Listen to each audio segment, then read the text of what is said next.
The chairs in the airport lounge were too cold, too clean. I sat with my purse in my lap, hands folded, just like Juliet told me to. "Just sit here, Mom," she said. "We'll check in and be right back." She smiled so calm, like she always is, when she's decided something long before I even know there's a decision to be made. The light through the window caught on the edges of the photo I carried Thomas standing beside me on our 35th anniversary. We looked happy, and we were. At least then. I rubbed the corner of the picture between my thumb and forefinger until it bent slightly. 5 minutes passed. Then 10. A family bustled past with children trailing behind one of them, dragging a stuffed dinosaur by the tail. An elderly man coughed behind me. Somewhere, someone laughed too loud. I glanced toward the check-in counters. No sign of Juliet. No sign of Dara either, though she looked more unsure this morning. The last thing Dara said was, "You sure she's okay sitting alone?" But then Juliet gave her that look cool and certain, and they both turned to go. I shifted in my seat. My hip ached. My mouth was dry. I looked at the boarding screen and couldn't find our flight. Which one was it again? South. Something. Africa. I tried to remember why we were going. "A vacation," Juliet said. "One last family trip, while you still recognize our faces." She had laughed when she said it, but her eyes had not. Another 10 minutes. I pressed my fingers to the armrest to steady myself, then tried to stand. My knees locked. My head felt loose inside. I sat back down. Where were they? I looked around for a clock. I used to wear a watch, but it pinched. I stopped wearing one last winter, or maybe it was 2 winters ago. I could hear Thomas's voice in my head. "Mar, you'll lose time without a watch." I smiled faintly, because maybe he was right. A boy sat down across from me, fiddling with a game console. I smiled at him, but he didn't look up. 25 minutes, maybe more. I opened my purse again. Photo, tissues, a mint unwrapped and sticky at the edges. I pulled out the little slip of paper tucked behind Thomas's photo, my handwriting or someone's. It said, "Juliet, 555-913-0284. I stared at the numbers, then back at the hallway where they disappeared.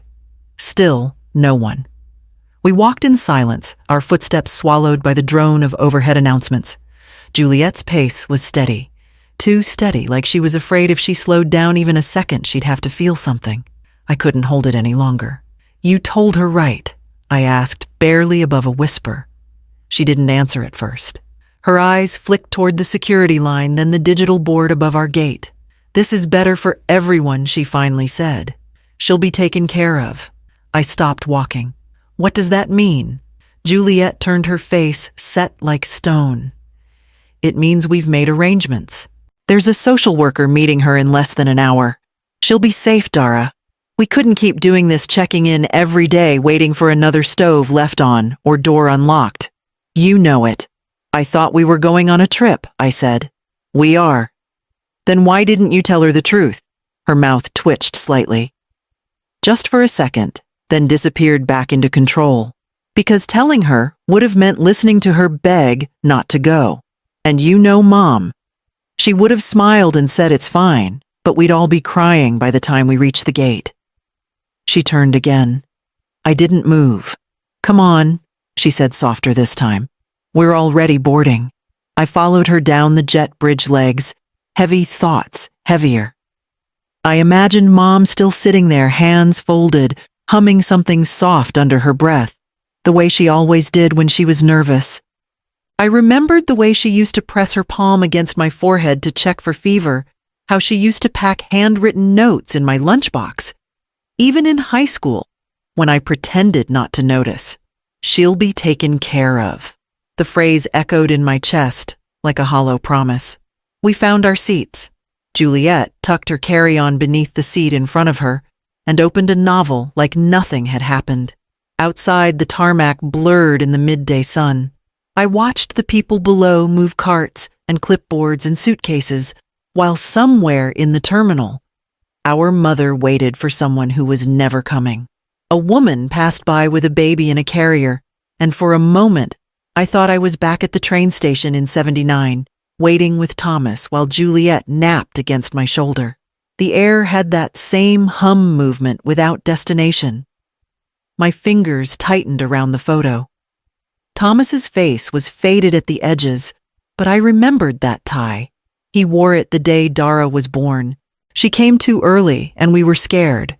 But he held my hand and said, "She's just impatient like you." I tried to remember the name of the airline, or the gate, or why we were traveling.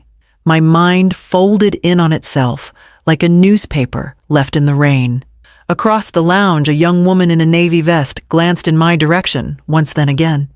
She moved closer, a clipboard in her hand, but her voice was gentle. "Ma'am, are you waiting for someone?" I looked up. Her badge said, "Darla." I'm not sure I said. "My daughters. They said they'd be right back." I fumbled with the paper in my purse, pulling it free with a shaky hand. "Juliet." "Dara." Darla knelt beside me. "Do you have a phone number I can call? Or maybe someone else in your family?" I closed my eyes. I couldn't remember Juliet's number, though I knew it was written somewhere. Instead, another name bubbled up like breath from deep water. "Celine," I said. "My sister-in-law. Kansas. She lives in Kansas. Do you know her number?" "No," I whispered. "But she always wrote birthday cards." Return address was Holton. Darla nodded, pulling out her phone. "Holton, Kansas. Okay, let's see what we can find." She stepped aside to make the call. I sat still, heart thudding not from fear exactly, but from the sense that something important had just clicked into place. Not a fact, not a detail. A thread. Something woven tight, pulling me toward safety. When Darla returned, her eyes were bright. "Someone's coming for you," she said. "Her name's Celine. She said she's on her way." The call came just after noon. I was folding towels by the window when the phone rang a number I didn't recognize. I almost let it go to voicemail, but something nudged me. "Celine Renner," a young woman's voice asked. "Yes, this is Darla. I'm with airport services at O'Hare. I have someone here who mentioned your name, Maris Alden." I dropped the towel. Maris. "She's okay," Darla said quickly, as if she knew what panic sounded like. "But she's been sitting alone for quite a while. She remembered your name and city. I looked you up." She seemed very certain. I was already reaching for my keys. "Don't let her out of your sight." "I'm coming." After I hung up, my hands trembled. It had been 6 years since Thomas's funeral the last time I saw Maris. She looked like grief had bitten right through her. That day, polished shoes, buttoned coat. But her eyes were distant, like the world had turned into background noise. We spoke briefly. She hugged me like she was holding her own breath, and then she vanished into Juliet's car. I called Dara. She answered after the second ring. "Aunt Celine, I just got a call. Your mother's sitting alone in the Chicago airport. Apparently, Juliet told someone a caseworker was coming. But there isn't one." Silence. Then a soft, stunned breath. "I thought," Dara's voice cracked. "Juliet said she'd be placed directly into a facility, that she wouldn't even know the difference." "She knew enough to remember me," I said. Dara didn't speak for a long time. When she did, she sounded younger than I remembered. "Can I meet you there?" "No need," I told her. "I'm sending a driver from Holton. I'll get her home." And as I hung up, I realized that after all these years of not knowing how to help, of staying out of things, because I wasn't blood and didn't want to intrude, this was my moment. Not to save her, maybe, but to meet her, where someone should have been standing all along. I used to teach literature at the community college before the girls were born. I loved the quiet rhythm of early morning's coffee in a thermos. My students still blinking sleep from their eyes as I wrote Keats or Baldwin on the board. Thomas would come home just as I was leaving, smelling like oil and night shifts, pressing his cheek against mine, as we traded keys and warmth. When Juliet came, I stepped away. Just for a while, we said. You're the heart of this family, Thomas told me. You'll always be the reason it works. I believed him. Years passed in laundry and lunches and late-night fevers. I'd hum lullabies while folding tiny socks. Read aloud at bedtime with a flashlight when storms knocked out the power. They called me constant. They called me dependable. They never asked what I had once planned to become. Now I sat in a plastic chair in a staff backroom, a paper cup of water on the table, and a packet of saltines crumbling in my lap. Darla handed me another napkin. She didn't ask too many questions, just listened. I touched the photo of Thomas again, now resting beside the water. He used to call me Marigold, said I bloomed even when tired. She smiled, folding her arms on the table. That's a good name. I nodded slowly. I forget sometimes. The names, I mean, but not the melody. What melody, she asked. I hummed softly at first. Hush, little bird, don't you cry. Her eyes lit up. My grandma sang that. No, I said gently. I did. I sang it to Juliet. Every night until she turned 8 and told me she didn't need lullabies anymore. We sang together, quiet and uneven, 2 verses in a half-remembered bridge. For a moment, I forgot the hum of the vending machines. I forgot the clock ticking on the wall. I forgot I was somewhere I hadn't planned to be. The door opened. A tall man stepped in jeans, clean jacket, eyes kind but cautious. Ms. Alden, he asked. Celine sent me. I'm here to take you home. The drive from the airport was quiet, the kind of quiet that isn't empty, just full of everything unspoken. Celine's car smelled like peppermint and hand lotion. I recognized that. Her scent hadn't changed. The man who picked me up helped me into the front seat, buckled me in like I was something precious. I didn't ask questions. I just nodded when he said we were going home. Celine stood waiting on the front steps when we pulled in. Her hair was pulled back in a scarf the color of winter skies. She didn't cry, but her eyes brimmed like she might. She opened her arms, and I walked into them without hesitation. Now we were heading west, just her and me past bare fields and telephone wires.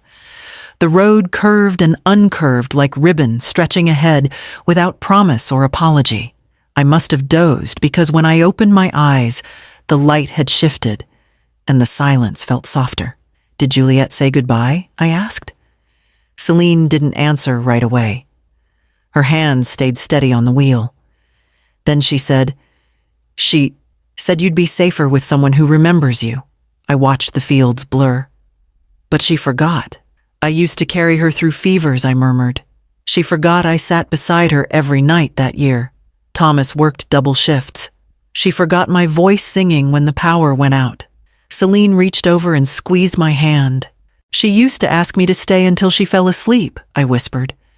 She was always afraid of the dark. She was a child, Celine said gently. She still is, I replied. Neither of us said anything after that. The road continued. I leaned back in the seat, the hum of the tires comforting in its consistency. Outside, the sky opened wider than I remembered.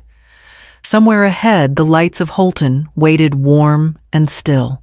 I was sitting on Celine's porch, wrapped in one of her thick knit blankets, when I heard the car pull up.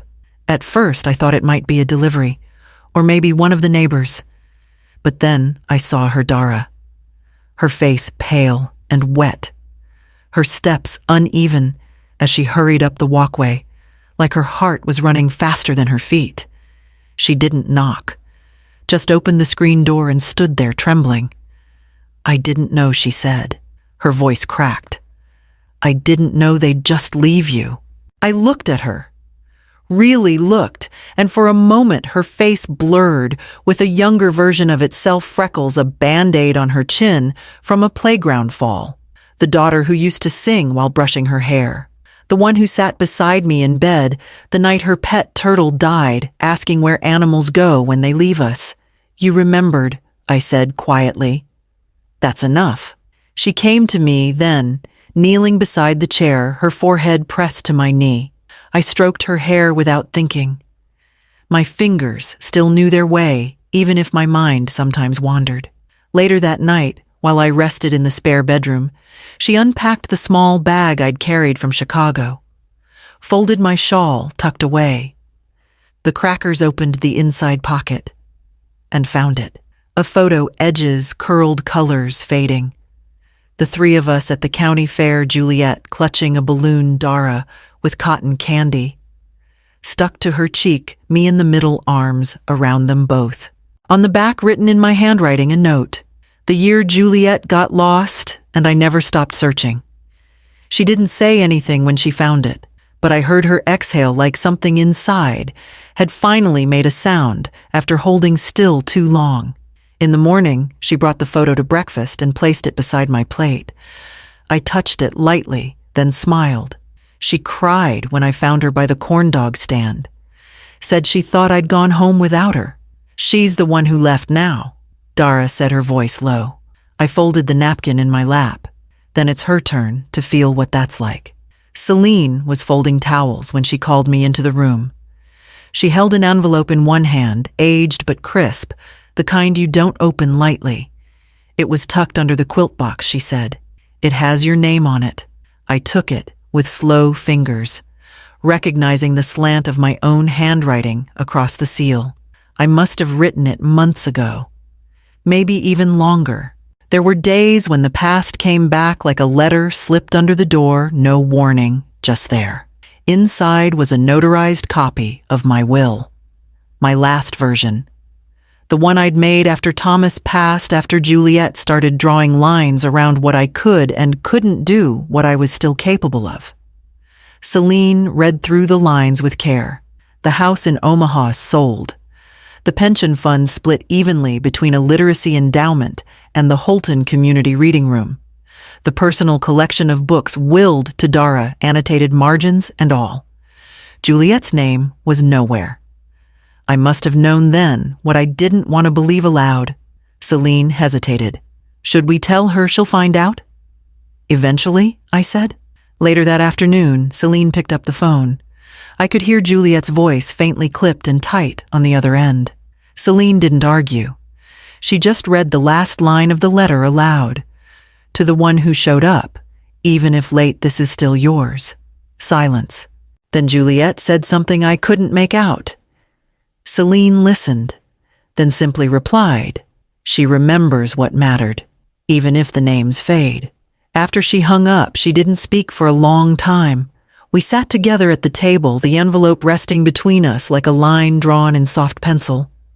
Not punishment, not revenge, just truth in its plainest form. Dara brought tea. I looked at her, and for the first time I saw not the younger daughter, not the quieter one, but the woman who had returned without being asked. I reached for her hand. You always liked the dusty shelves, I said. She smiled. You always liked watching me get lost in them. That night, I asked her to read me something, any page, just her voice in the room, like when she was small. We walked slowly through Celine's backyard, the grass soft and damp beneath our shoes. Dara stayed close, her arm brushing mine, as we moved past the garden beds, some overgrown, others freshly turned. I think we planted tulips here, I said, pointing to a patch of dirt.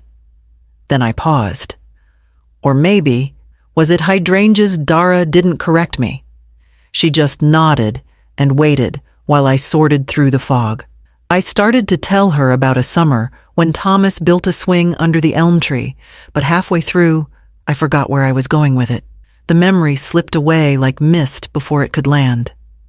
I stopped walking. Dara turned to me. It's okay, Mom. I looked down at our joined hands, her fingers warmer, steadier than mine. And then from somewhere deep, a line surfaced, one I hadn't spoken in years. I looked at her and said quietly, You do not walk alone. Her eyes filled. I didn't remember the title of the poem or who wrote it. I couldn't even be sure if I had read it to her once or she to me, but the line felt true. I squeezed her hand. This feels like home, I whispered. Even if I forget it tomorrow, remember I said that today. She nodded, her voice caught in her throat. We stood like that for a while, just breathing, just being. And then she guided me back toward the porch. The morning was quiet, the kind of quiet that feels chosen. Light spilled through the window beside my chair, soft and gold, warming the side of my face. Somewhere in the house, Dara moved gently, her footsteps, familiar now, part of the rhythm of my days. The book rested in my lap, open to the same page as yesterday and the day before. I couldn't follow the words anymore, but I liked the weight of it. It reminded me that once stories lived in me. The lullaby played, the one I used to hum without even thinking. I let it wash over me like a tide. I didn't hum along. I just listened. I must have closed my eyes for a moment, just a moment. The next thing I knew, everything was still. Later, Dara found me there. The book in place, my hands folded gently over it. She didn't cry right away. She sat beside me, laid the photo of the county fair next to the armrest, and whispered something I didn't hear. That night in her journal, she wrote one sentence. She forgot names, but never warmth. That was her legacy.